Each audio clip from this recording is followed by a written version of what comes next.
Greetings, what is up, and a very warm welcome to the channel. The sun is hiding and the magpie is casting. Coming to you guys right now with another live 1 versus 1 battle, featuring this time Spawning in the North playing as the Overcommand West pieces, selecting the Grand Offensive Doctrine Commander. It is going to be VonIvan.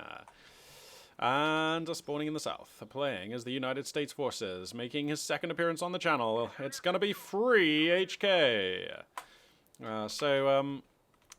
Free HK making his debut on the channel yesterday. I suspect that this is actually another high tier player who has changed their screen name to Free HK. So I don't actually know who this is, but I suspect that this is someone really good because we cast him for the first time yesterday. And spoilers ahoy! If you want to go back and watch yesterday's cast, go and do that now because I'm going to start talking about those games. Blah blah blah blah. Okay, you've had your warning. Yeah, Free HK put up a pretty damn good fight against Brosrus, with United States forces indeed, even on this map. Spawning in the north as he was yesterday. Yeah, very much looking forward to seeing another offering here from Free HK. Going to go ahead and pick the Heavy Cav Doctrine, so this game so far looking pretty meta, looking pretty like what we're used to seeing. VonIvan, let's talk about this man for a little bit. VonIvan just... I think of all the players in Company of Heroes 2, VonIvan has the most well-honed killer instinct. And what I mean by this is it's kind of an attribute or like a feature of some RTS players where they don't stick to particularly meta builds, or they do stick to particularly meta builds, but they just know when there's a very quick line which will result in their opponent leaving the game. They just are really great at detecting them and navigating towards those lines like in a heartbeat. They can make snap decisions. They're just like, oh, I've just recognized this freak set of circumstances in this game, which means that if I take these actions, then I just kind of win immediately. And that's very rare. You don't often see it. For reference, if you scroll down the list of videos and watch the last video featuring VonIvan on the channel, just a super great example, because that game ended in like 5 or 7 minutes, or like something around about that, it felt like. Which is almost unheard of in Company of Heroes 2, unless you've got VonIvan in the game. He was prolific back in the day for partisan tactics when they were super busted, let's be real. It was not okay what partisan tactics could do. But nobody made it look as strong as VonIvan, who would rely on partisans and T70s, and you would see him pull back games that like most other T70 and partisan style players would have lost long ago, but he would still win. And like the majority of his games where he was doing T70 partisan tactics stuff just didn't even look close. He would just like crush his opponent in minutes and be on to the next game. And that wasn't all he had. You know, there were many more strings to his bow. And yeah, the last game we saw of him on the channel, he managed to get this just ridiculous setup using like some other Axis unit. It was either Grenadiers or Pioneers or something or other, can't exactly remember, and MG42s, and he like loops the MG42s round into his opponent's half of the map, faced them towards his own spawn, and then the retreating allied units were like falling back into MG42 arcs, all got wiped like in the first minutes of the game, and that was game. His opponent left, and rightfully so, because he'd lost all his units. So yeah, VonIvan, just another phrase that I sometimes use to describe these kind of like sudden death victories is like just like a neck snap sort of moment, you know, just like a sudden move, and then your opponent is just like dead, done for, lifeless, limp on the floor. And VonIvan is just the master of locating when those opportunities exist and executing them like no other. So yeah, I mean, I don't want to call myself a VonIvan fanboy, but I mean the reality is I'm a VonIvan fanboy. So you know, what can I say? Now, pardon me, let's turn our attention to this game at hand, because we've already got a very atypical build coming down here. VonIvan going up to 3 squads of Panzer Fusiliers, without mixing in any Volksgrenadiers, is irregular, rare. Boom, nice grenade finding this lieutenant here. Yeah, it's rare. Panzer Fusiliers actually don't stand up in fights as well as Volksgrenadiers on average. Volksgrenadiers do have access, of course, to the... What is this Panzer Fusilier doing? He's just... Okay, one of them was exhibiting some very odd behaviour there. But, yeah, most OKW players who go for a Panzer Fusilier style do mix in some Volksgrenadiers, because just Volksgrenadiers are just slightly better in firefights, particularly later on in the mid-game, because if you put Panzer Shreks on these Panzer Fusiliers, then they obviously suck at shooting infantry relative to like other OKW squads, and STGs really boost Volk's mid-range and close-range DPS, and really good to rely on in the mid-game. And yeah, unless you're actually expending the munitions to buy the G43 package, not cheap at 80, then Panzer Fusiliers really actually are not that effective against infantry. That's what I'm hearing from OKW players. Honestly, Panzer Fusiliers do seem just fine in these early firefights against riflemen and conscripts and stuff, so I don't know. They seem pretty good to me.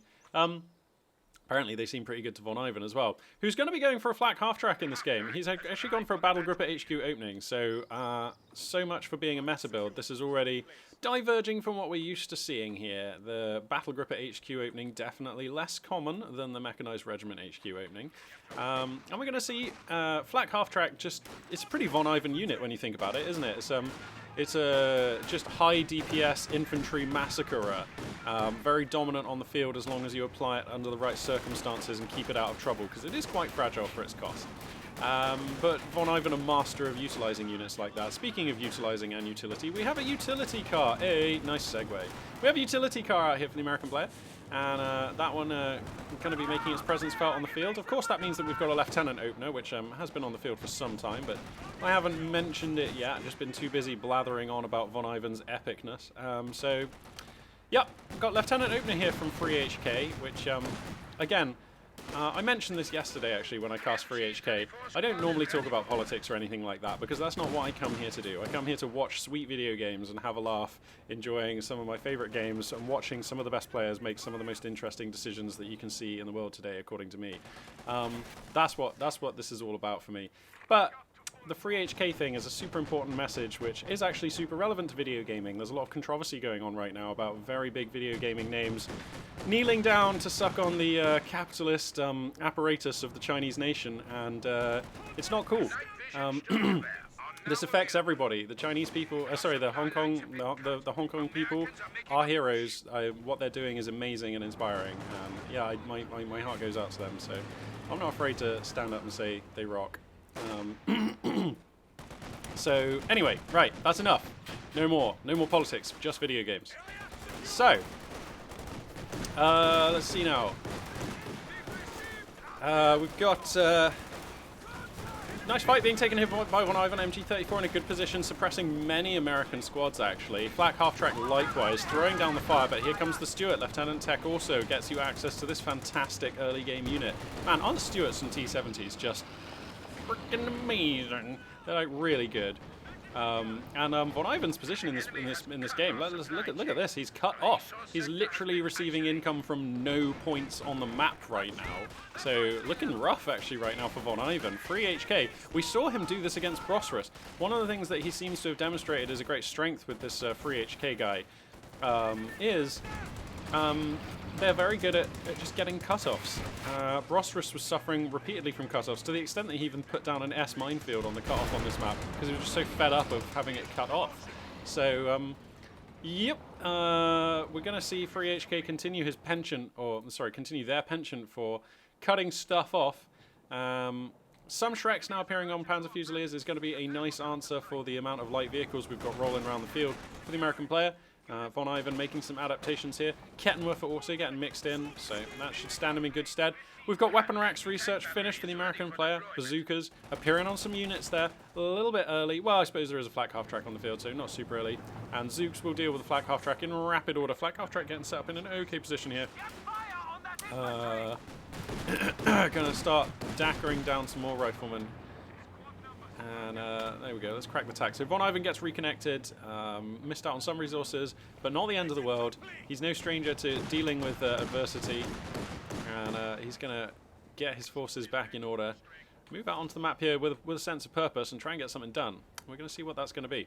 Panzer Fusiliers getting into this building just in front of the lieutenant, sort of slightly annoying there for FreeHK. Let's see. Let's just... VonIvan seemingly here taking quite a nice fight. These Panzer Fusiliers at this range won't be able to deal for very long with this amount of DACA, so they're going to have to yield that building at some point. VonIvan, I'm sure, is monitoring their health closely. Flak half-track just continuing to blaze away, must be coming up for its second star of veterancy soon, yes indeed. So that's that does give it more DPS, right? Yeah, track target. So I think it's just more accurate at 2-star, which is pretty nice. It looks like the Stuart being committed all the way over here in the west of the map finds an exposed MG34. VonIvan needs to pull that unit back real soon, actually. I suppose he's busy pinning some rear esh with it, but that looks pretty dangerous for that machine gun. Keep an eye up on the top left here. We'll see if he manages to get that one out of there. Seems unlikely with Stuart in the hood, but we'll see. Looks like a lot of Axis units being slowly forced back here. The Lieutenant has taken this building in mid, and Storm Pioneer is going to be repairing this half-track, which is still contributing fire. Very nice here. But now I worry here. Here comes the Stuart, going to overrun in from the west. Somehow the LMG-34 gets out of there. Kettenwerfer in position, but actually there's just riflemen all over it, so this is going to be a dead Kettenwerfer, really. Flak half-track caught out, low on health. Stuart, this is what I was worried about. Stuart coming in from the west, finds the flak half-track. Is he going to use the smoke? Does he have the munitions? Okay, he does use the smoke. Saves his flak half-track, loses the Kettenwerfer. Free HK here, there's blood in the water. HK sharking around here, looking for additional damage. He's already found some fantastic stuff here. Puts down smoke barrage to enable him to get enough time to pick up the Kettenwerfer. Jeez! HK is good at this game. Holy spoons. That's not just a smooth operation, operated smoothly. There is what we're seeing. That was just nice. He gets out, inflicts crucial losses, steals some hardware. Gonna just about be able to rumble away. This is a double Shrek squad, actually, so he's not out yet. Looks like he could have his tanks stalked down here. Here come the shots. The shots. Here come the shots. There we go. So, alright, now they're going to reload these Panzer Shreks while sprinting. Very, very good. Whoa, VonIvan, the timing on these shots. I think he wanted to keep moving there. Okay, he finds the hits. Okay, alright. So you get the Stuart for your Kettenwerfer. Alright.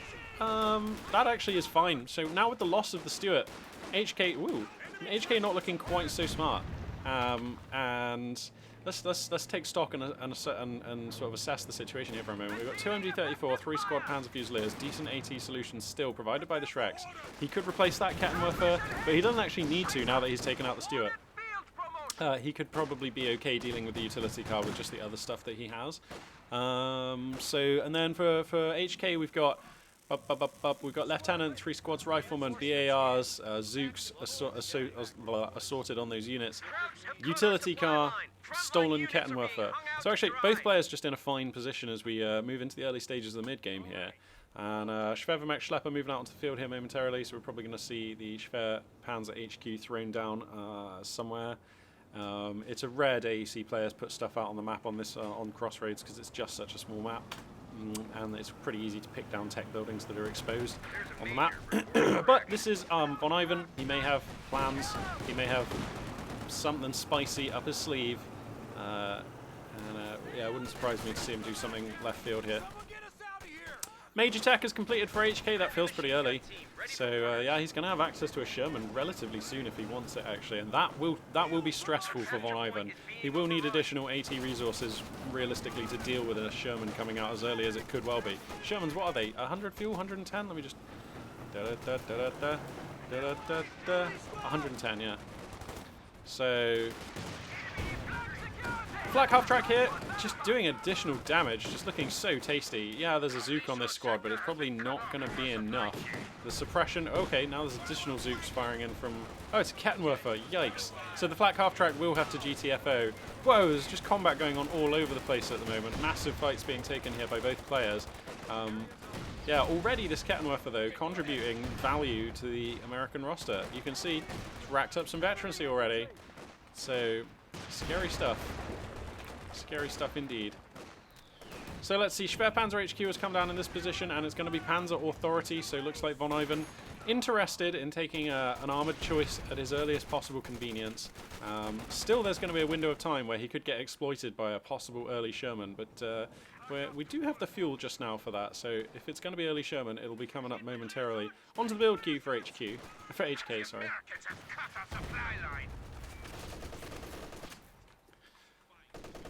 And, I mean, look at this. VonIvan firmly on the back foot. I am not used to seeing this. HK just coming at him with a very well-coordinated, well-composed USF line. Look at this mini-map. This is scary times. Like, HK just has the run of the map. A lot of units just now falling back. You can see a lot of American units actually just going to be diving back into the base to get themselves fighting fit once again. So there's a window of time here where VonIvan can try and secure the doorstep of his base. It is going to be a Sherman, so, and I like the Sherman right now. We've seen HK use a Sherman in a previous game, and I got faith in him. I reckon he can make this unit look good. I've not seen a Sherman dominate for a long time. I want to see a Sherman get nice and fat. I want to see it get fed up to 3 stars and just massacre everything. I'm not going to lie. The American tank, whenever I play against it, and way back in the day when I was like truly on the ladder, like daily playing Company of Heroes, the Sherman just felt like so demoralizing to play against. The fact that it got the AT rounds, which were really good, and the HE rounds, which would frequently gear the 4-man Grenadier squad, like they were just horrible.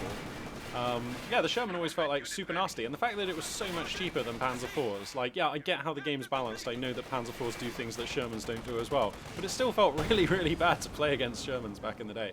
And it just seems like they've fallen out of favour. Players just really used to dealing with them often when Shermans appear on the field, which has been cancelled, by the way, so this is interesting. We've seen Rostrus doing this as well. We'll talk about that in a moment. But yeah, now it just seems that when Shermans hit the field, the answers are just like already too many of them are out on the field. Most players already have too many pack guns, too many Kettenwerfers, too many Panzerschrecks for the Shermans to flourish. And, you know, Shermans, the one drawback of the Sherman, it doesn't have the best armor. It is, you can lose Shermans rapidly. That's why they're cheap. Yeah, I want to see a Sherman do well in a game. I haven't seen it for way long. 3rd star of veterancy coming up on this flak, half track, and if he's not buying a Sherman, it looks like FreeHK content just to hold on to his fuel. Probably going to be going for the old Pershing plan here. Probably just wanted to click on that Sherman, as I mentioned in yesterday's cast. We do see RTS players do this, where they have the whoa, finds a kill on the flak half track. Kettenwerfer there, chalking through. How do you like that, Axis forces? Nicely done. Looks like the Schwer Panzer HQ, the only thing holding the American player back right now. This is super scary times. Very scary indeed. But yeah, as I was saying, RTS players have this thing that they often or sometimes do, not so much in this game, but in other games like StarCraft, where you can build a unit, you can have it progressing towards completion with the view towards cancelling it to get your money back, but it's more of an insurance policy, because if you come under attack and you need the strength of that unit to stay in the game and stay afloat and not die, you let the unit finish. If it turns out your opponent, there isn't an attack coming, then you cancel it, you get the money back, you do something else. So in Company of Heroes 2 this is a much less prevalent thing, and it doesn't happen very much, but we've seen Rostrus doing it, now we see FreeHK doing it. And it's nice to see. It's nice to see. Okay, so Ivan now manages to take back some semblance of map control. He's suffering heavily on the scoreline. 287 he finds himself under the 426 of FreeHK. So quite a scary scoreline differential. We're not even 20 minutes into this game, so if this game does end up going long, VonIvan may well find himself obligated to take fights he'd rather not. We've got Obersoldaten on the field. They've got infrared STGs. Looking forward to seeing. This is probably only the second look at infrared STGs that I've had since returning to casting this year. So really keen to see what these infrared STGs are able to do. They didn't seem to do much in the other game that I watched. It seems to me like you're going to be very hard pushed to beat the value that the MG34 provides on the Obersoldaten squad. But VonIvan going to go ahead and choose this unit, choose this upgrade, and whoa! Panzer Fusilier is getting gunned down. This might be a double squad wipe here for VonIvan. Okay, well that's probably game. I mean, you cannot be losing 2 squads of Panzer Fusiliers out there in the open. I just feel like VonIvan's attention was probably elsewhere. Oh god, he's going to lose this MG34 as well. Okay, well, everything died. And yikes. That's game! Okay, alright. Well, you know, sometimes it happens to us all, and even the best of us, even the VonIvan of us. And sometimes your multitasking just gets pushed and stretched too far. You end up with units doing things that you did not want them to, such as staying around in the face of ridiculous amounts of enemy fire for way too long. And in the blink of an eye, you can lose a load of units. Company of Heroes 2 is a stressful RTS. I mean, all RTSs are stressful insofar as you're dealing with a lot of events occurring at once, and if you don't split your attention correctly, then your units will die, and that's usually very bad. Whoa, they're going to have a rematch on the same map indeed. Yeah, and that's normally bad. So we're going to hop into a game here with Jove and somebody called In Balance I Trust. I love it. But yeah, Company of Heroes 2 I think takes that mechanic where you're stressed to a much to a higher level, really, because in Company of Heroes 2 your units depend on you for micro really hard. You have to tell them exactly where to move. Every time a tank rotates, every time a tank moves, every time a unit throws a grenade, every time a unit, there's a lot of micro involved. Even just moving your units around the map, you can't just tell them, hey, you, move there. You have to shift queue up them to jump over walls and move in sensible directions so that they don't fall foul of the map in various ways and stuff. Units need a lot of babysitting in this game. That's how it's designed. And it does feel good. And also, in Company of Heroes, you are microing a lot fewer units to make up for this. But in the heat of battle, when you've got a billion voices screaming in your ears that they're being shredded apart by all kinds of enemy nastiness, and there's just a lot going on, I feel like Company of Heroes 2, more so than a lot of other RTSs, your attention and your multitasking is pushed and stressed so hard that we've all had those games, haven't we? We're not all born amazing at this game. Some of us, like me, never get to be amazing at this game. And we've all had those games where it all seems to be going swimmingly, and then just sort of the action ramps up a bit too much is going on at once, and boom, all of a sudden, your units are mostly dead. Wow, is this Arnhem checkpoint? I haven't seen this map for ages. What's going on? Nice. Yeah, we found a game here with Jove and in Balance I Trust. Balance I Trust going to be going ahead for this forward, the forward HQ geezer, whose name I can't remember. He gets the light AT gun, the booby traps, and the shock troops. And is that the KV-2? Yeah, nice. This is the Urban Defense Tactics. For the long time, this used to be my favorite commander with Soviet forces. I have a sort of unhealthy addiction to reinforcing my units without falling them back. Even since the earliest days of Company of Heroes, I've been using the 250 and the 251 half track. Just like I would almost always have like one or two of those units ferrying my troops around the battlefield, capturing with mounted geezers, reinforcing my squads. I realised that that's not a very optimal playstyle, but way back when the game released, it felt really good, and I was kicking ass with it. And then OKW came out, and I was like, holy spoons, these guys get like a forward, fallback, point, and reinforcement building. So they were just like my favourite faction on that ground alone, and it's nice. And then Soviets got this commander who's like really cool. So then I played Soviets for a bit, but of course the limiting thing about this commander used to be you had to pick a structure on the map to be your forward fallback point. So it was super map dependent, and also you cannot repair those structures, and once they're destroyed, that the utility of this ability of this commander is basically destroyed too.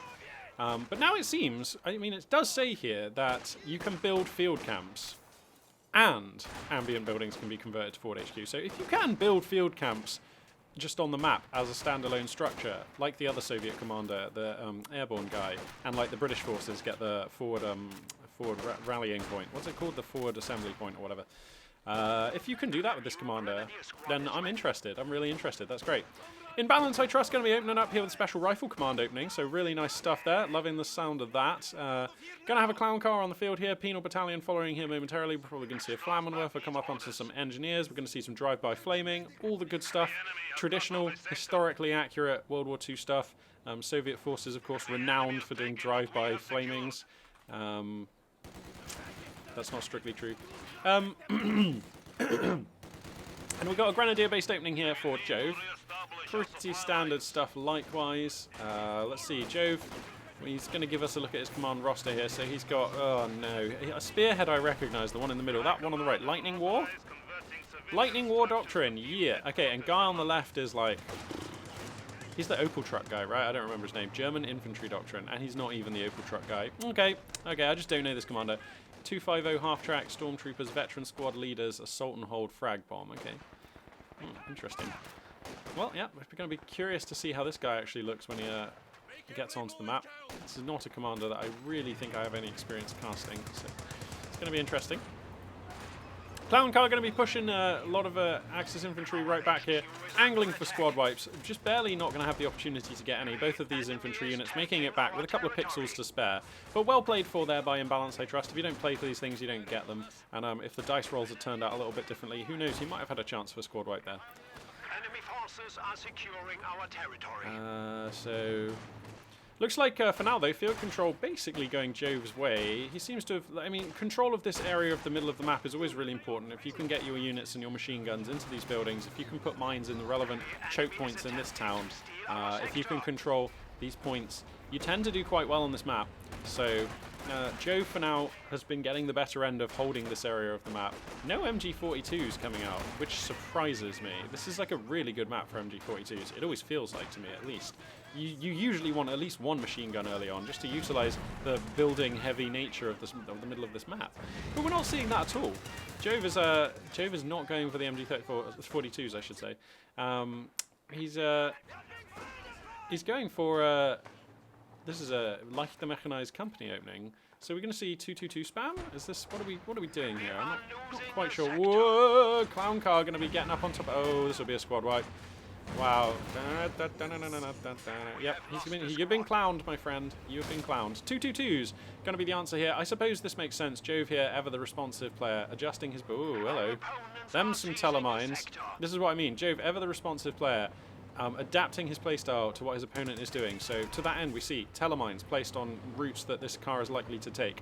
We see 222 coming out, which, of course, dominates a clown car.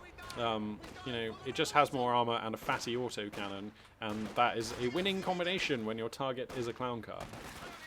But this is a really risky map to be out on, man. I mean, Vermac squads are 4-man, they're relatively brittle. It's dangerous times. It's dangerous times for these Axis squads that are moving around the map at the moment. Why is this clown car just being idle? Okay, here comes the 222. Sorry, clown car, you lose. There is no other way. Gets Fausted, goes down. Weak Grenadier squad here, going to be falling back past a number of SVD-wielding penal battalion. The 222 going to come in here to just sort of shove these guys around, probably saving this Grenadier squad from the chance of a squad wipe. So that's very nice. Very nicely done there by Jove. I worry that Jove's composition, though, his army just looks small. Okay, he's been saving for Panzer Grenadiers, that's why. Shock troops, moving onto the field for our Soviet player. The very brutal anti-infantry close combat squad going to be added onto the roster here for Imbalance, I trust. And yeah, these guys normally get an opportunity to shine if they're in the middle of the map and not being controlled by MGs. Then they can really shove Wehrmacht infantry around. The DPS and the durability of the shock troop squad ever has been the bane since release, really, of the Wehrmacht faction.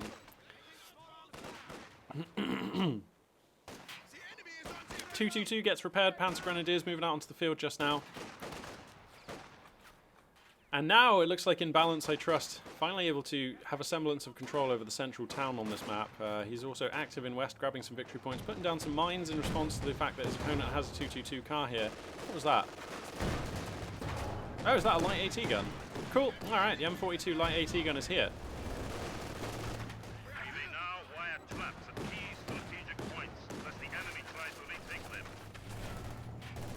Right. Yeah, so the M42's on the field. Nice. Always such a good unit. It's just such a good unit. The fact that it can even threaten Panzer IVs, like, maybe not by itself, but once it has some veterancy, the rate of fire, I mean, it really does contribute good damage onto medium tanks. Struggles a bit with heavy tanks. And heavy tanks we might see. Jove's going to ahead and pick a commander. It is going to be Lightning War Doctrine.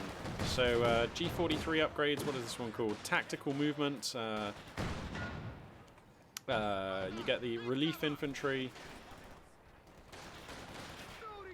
You get the Tiger tank, and you get the Stuka close air support. So a well-rounded roster. If a slightly underwhelming, I mean, nothing here has the sort of immediate impacts of some of the other commanders. Nothing here feels like it dramatically changes the Wehrmacht style. But, you know, G43s are really powerful, so he's going to have access to them. Already popping up on the Panzer Grenadiers, so they're going to be quite the ferocious anti-infantry squad as we move forwards. Where's that 222? There we go, it's getting repaired, nice. Alright, a moment of quiet here. Both players moving out, taking field, chewing up ground. Soviet player has a few units back at base, just reinforcing, repairing, healing. I believe the mechanized regiment HQ, sorry, Tankovy battalion command is just on its way now, so... Imbalance, I trust, going to have access to the T-70 and the other associated toys provided by that building as we move forward. Don't know what he's going to be taking. I feel like this would be a relatively late T-70 at this point. And there's already a 222 on the field, and there's a Pat gun on the field, which, granted, Imbalance doesn't know about, but yeah, it looks like Jove, joining the company of the very best Wehrmacht players in the game, declining to get caught off guard by a T-70.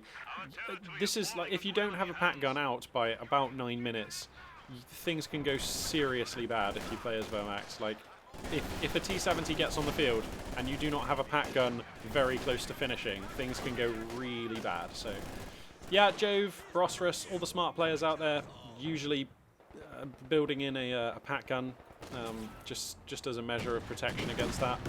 And even if the pack gun has no immediate targets on the map, it's going to be a useful unit in just a few minutes anyway. It will always find targets. Pack gun's just one of those units that's always going to be good in the later on stages of the game.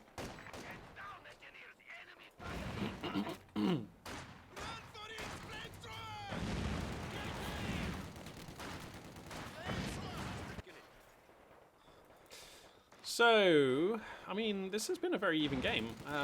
Scoreline so it is going to be a T70. Scoreline differential here. Looks like Jove taking the slight, trailing just a little bit. Wow, some Grenadiers getting up on top of this M42 is significant, though. Oh, no. Oh, goodness me. Look how much damage these G43s do. It's horrendous. Can you imagine if it was your job to try and pick up and move an anti-tank gun whilst, like, at 4 meters away, a load of dudes were shooting you with semi-automatic rifles? Yeah, it's really hard. I'd probably run away as well. Like, wow. Okay, well, I mean, he has the option to grab an M42 here, and I actually wouldn't hate that. Yeah, he already has a pack gun, but you deny it from your opponent, and I don't know, just if you can get some Pioneers over here, I would love that. Okay, Pioneers are being routed over here. 222 going to be harrying these Engineers as they fall back across the map. I guess these Pioneers are on their way to grab the M42, but here comes Imbalance I Trust, going to be making a play for this. There's also action going on in the west as units squabble for the victory point over there. Grenade comes down off the shock troops, but Jove on top of it sees that coming a mile off. T70 reveals itself into this location, and I believe that will mean there's no chance for Jove to grab this M42 AT gun at this point. T70 going to push the 222 back. And yeah, it looks like Imbalance I Trust going to get his hands on that AT gun at last. In the west, it looks like penal battalions were defeated by Panzer Grenadiers. Panzer Grenadiers, it looks like, falling foul of some mines. We've just missed the blast, but yeah, that looks like they just hit some mines. But the rest of the map will be falling into Jove's hands, and he'll be having his opponent on the clock here, which he does need. Still trailing in the scoreline a little bit, so that will be nice for him. As I take a sip on my drink here.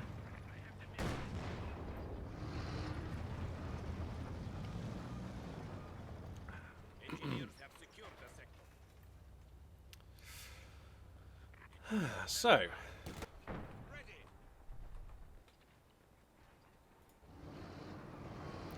another moment of quiet here. Imbalance I Trust, just sort of angling for a time or a position where he can come in. Pack gun in position here. 222 going to take a peek here, trying to light up a target for the pack gun to fire at. Spots some Engineers putting down some sneaky mines, so they're not going to be able to finish. M42 in a position here where it can police this 222. Wow, a Soviet wave of infantry coming into mid. At the moment it seems Imbalance, no interest in contesting the western VP, which seems risky.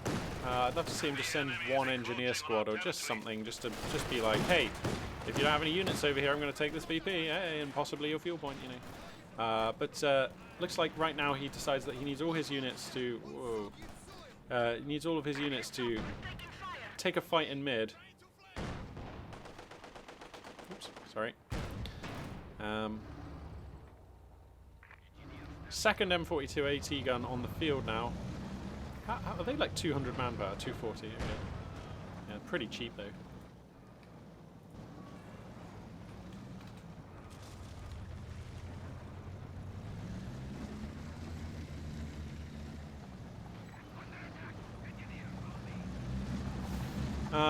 That is a lot of G43s. One squad with LMG42.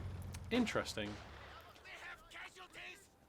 Obviously, the G43 and the MG40 and the LMG42 have different strengths and weaknesses and are used optimally in different ways.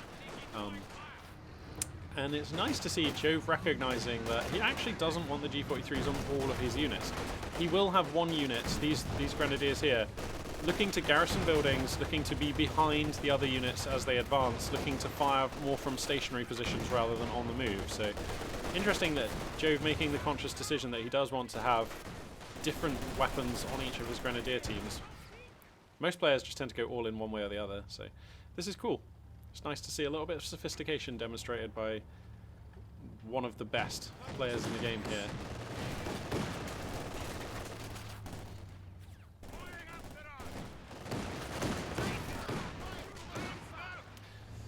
Okay, well, I mean, Jove is probably on a Tiger plan, so let's just quickly check the tech. No, he's building a support armor core. He's on a Panzer IV plan. Oh, okay, surprised me.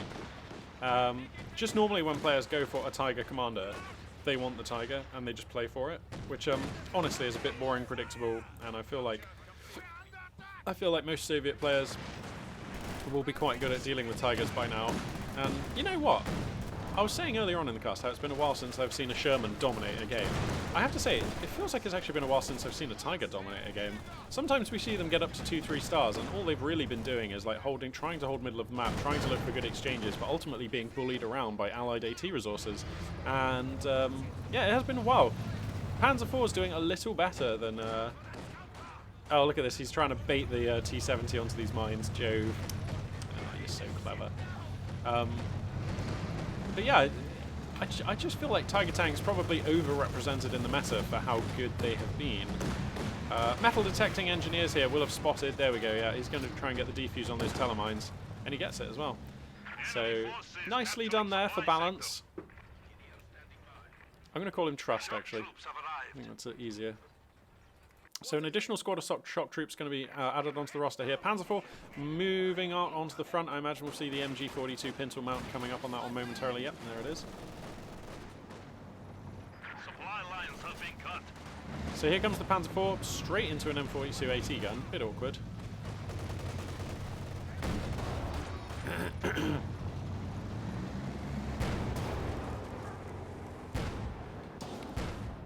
There's a lot of M4. This is what I mean. Like, those two M42s are credible and serious threat to this Panzer IV. Like, you cannot really commit this Panzer IV into those two AT guns, and because they cost so little, and because a Panzer IV is a decent medium tank, the amount of veterancy these M42s get from scoring hits and from scoring damage onto the Panzer IV, like, feels disproportionately large. They vet up relatively quickly, firing at such a juicy target, which is always nice. MG42 finds a prime position in the middle of the map. It is in negative cover, but it's hooning down onto this expensive Soviet shock troops. 222 scout car getting stuck into the feeding frenzy here as Axis units looking to destroy the Soviet infantry. Faust's going to connect onto this T-70 as well. Opportunity perhaps for the Panzer IV to take a dive, and Jove agrees. He's going to come on in here looking for the Soviet light tank. I can't see any mines in the hood to dissuade this Panzer IV from coming in deep. There is an M42, two M42s just to the south of the screen here, but with cunning positioning, Jove may actually be able to screen his tank from that. He's going to get one more shot at this T-70 perhaps, if he takes it. He does take it. He gets the hit as well. He finds the kill. There we go. Nicely done. Wow, Jove just professionally able to assess that the opportunity was there, using this line of sight blocker to screen his opponent's anti-tank resources so well. And I feel like, I mean, I don't really feel like Trust could have done anything to hold on to that tank. He was unlucky in a way that both of his AT guns were more or less on top of each other, so there were no overlapping fields of fire. They were essentially just like covering from one position, so that Panzer IV was like more able than usual to come in and get that T-70. Okay, alrighty. So Trust here in a spot of bother. Let's see, the scoreline here, 375, 405 for Jove, so pretty even game, to be honest. Losing a T-70 is super acceptable. It's actually okay. Obviously not the end of the world. It was definitely being a useful unit, and you'd rather not lose the T-70. It's one of those units that scales into the late game really well. You will always want a rapid response unit that will beat pretty much any enemy infantry. It's just very useful for stopping your opponent capturing points on flanks and responding to holes in your line which enemy infantry is poking through. But in balance, I trust, going to have to move forward in this game without access to this resource. Mines being put down in sneaky locations here. Panzer IV going to get repaired. Both players just having a moment of quiet here while they just get stuff captured, repair, reinforce, rearm their units. It's going to be a T-34 strat for balance. Interesting. I don't know about this. You're going to build a T-34 into an opponent that you know already has a 222, a Panzer IV, a Pat gun. Supply sector under attack. I just don't know about this.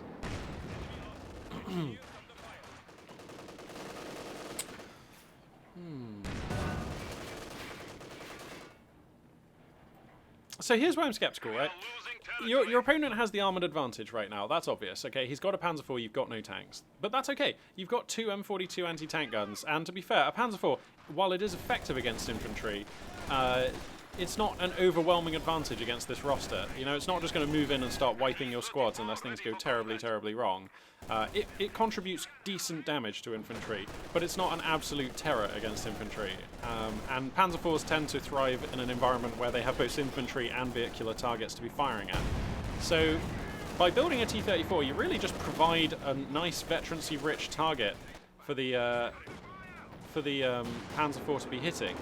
And I feel like if you just wait for 40 more fuel, you can purchase an Su-85. And I know everyone's probably tired of hearing me go on about Su-85s and Jagdpanzers and Fireflies and Jacksons, but I just seriously think, like, they're just really good. And this is a fine map for an Su-85.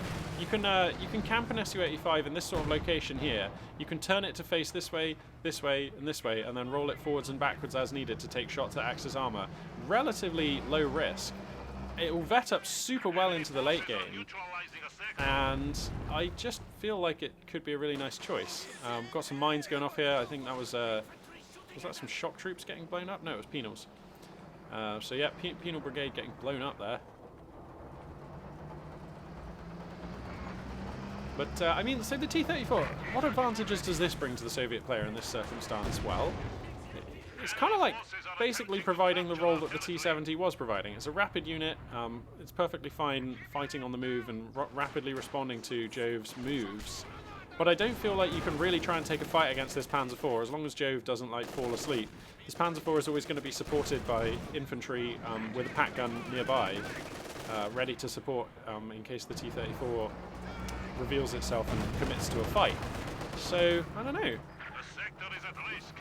I mean, the T-34 is doing fine right now policing this infantry, but is that enough to justify the fuel spent on this unit when other units sort of can police infantry in this mobile response role just as well? I don't know. I don't know. Maybe I'm just a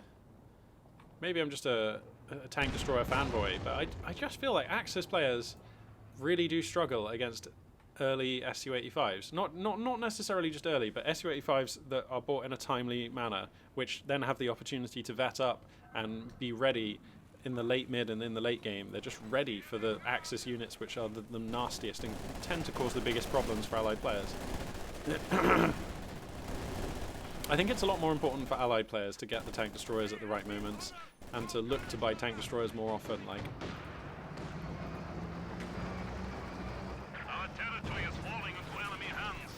so, yeah, I mean, so if you have an Su-85 right now, you can be using focus sight, you can be pinging down these units, you can just be policing the Axis armor. That provides a lot more opportunities for your infantry. Panzer Grenadiers in a nasty spot here, surrounded on all sides. T-34 mowing them down at close range. They're going to get out of there. They will be able to escape. Shock troops flying their deadly trade against the Wehrmacht infantry over in the east as well. Panzer IV going to be sent to respond. Catches the T-34 at an awkward angle, but is going to, for now, expend its shell against these infantry squads. These shock troops are so clustered. Risky. If that shell lands in the middle of them, that could have been really nasty.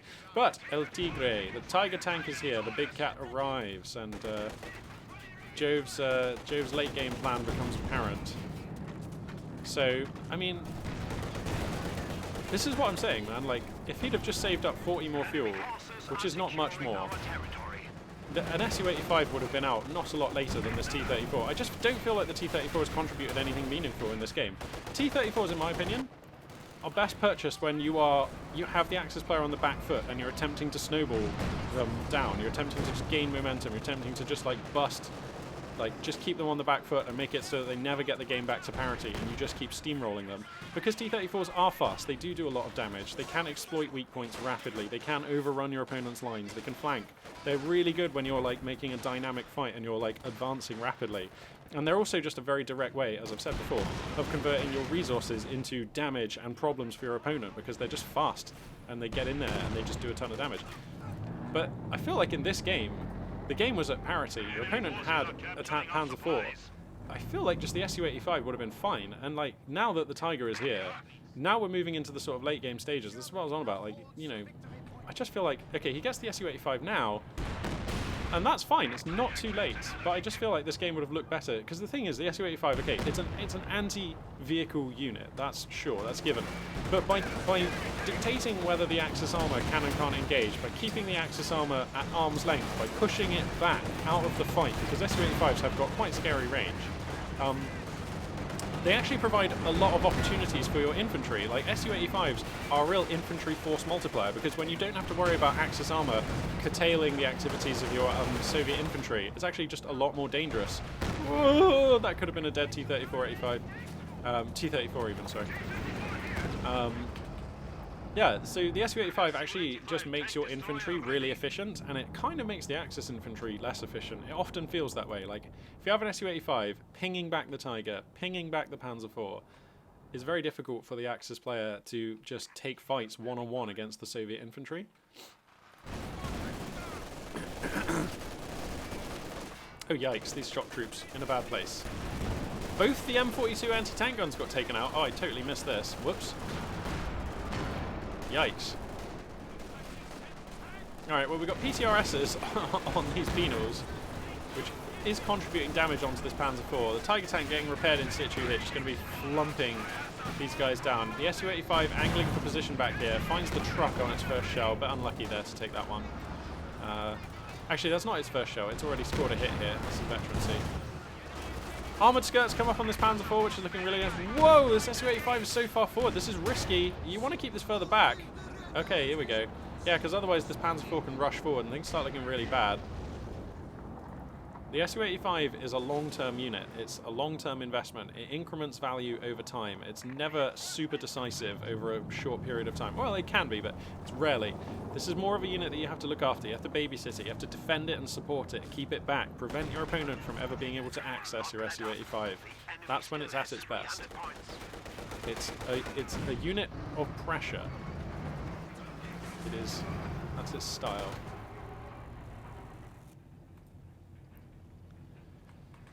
So let's take a look at this 91 supply for Jove, over 68 as well for in balance, I trust. Look at the top left, look at the top right. Jove definitely has the scarier army. This is the bigger roster, the better equipped roster, and kind of the more flexible, the more diverse roster as well. Whoa, this Su-85 just getting so ballsy. You can't just be revealing yourself at the edge of fog of war. In balance, I trust, there's no idea what is to the north of this. We know there are pack guns sharking round. There are Tiger tanks sharking round. This is... You've got to be careful. This Su-85 is your lifeline in the game. I think if you lose this Su-85, the game becomes nigh on unretrievable. Stuck at close air support, comes down. Getting some brutal hits on the T-34-85. Panzer II gets the killing shot. That's really nice. The two M42s remanned, but it's not enough. The Panzer IV with armoured skirts, just too manoeuvrable, too armoured of a threat. Going to get out of there. Jove pushing onto the doorstep of the Soviet base. Bundaroo grenade comes down, gets a lovely hit on some shock troops, but it ain't enough. Two squads of shock troops going to be overrunning onto these Panzer Grenadiers. 222 going to come in here to police, and what a nice choice of response unit by Jove. Really good stuff. Of course, the shock troops ain't got nothing on the Allied scout, the Axis scout car. And meanwhile, Stuka close air support continuing to hoon away, getting some additional damage onto the Su-85, meaning that Balance is going to have to spend a while here repairing the tank destroyer. And like, look at the map. Look at the map. The noose is tightening real hard here. Jove just crushing the map and his opponent's hopes in this game.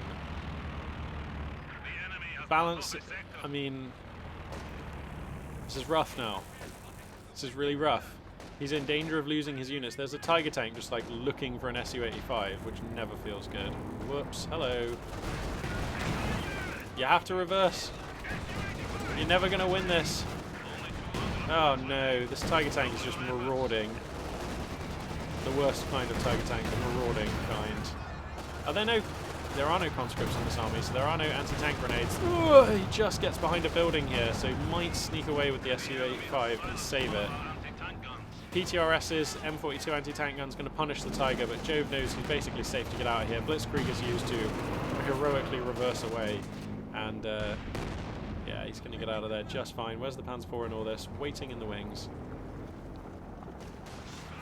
And, yeah, I mean, what do you do if you are in balance I trust here? I mean, I feel like there's been no one moment where he's just been sort of defeated on the field, but Jove just taking safe trades over and over, just exploiting for value, and reaching this composition here where I just feel like there was a slight misstep. That T-34, like, what did it do in this game? It just didn't look very good at all.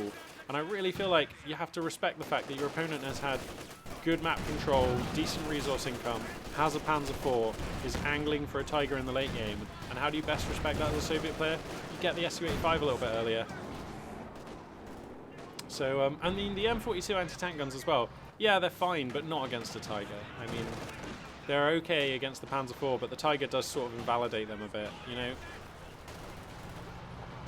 So, okay, there is a star of veterancy on the Su-85, 2 stars of veterancy, and 3 stars where it really needs to be, though. This is what I mean by it's a long-term investment. It's really only at 3 stars that the Su-85 fully flourishes, fully blossoms into a beautiful little tank destroyer. Until then, it's merely very good. Panzer Grenadiers find some engineers who are putting down some mines here, and in balance I trust still just unable really to find any meaningful map presence here. Su-85 just getting pushed back. There is no support for this unit.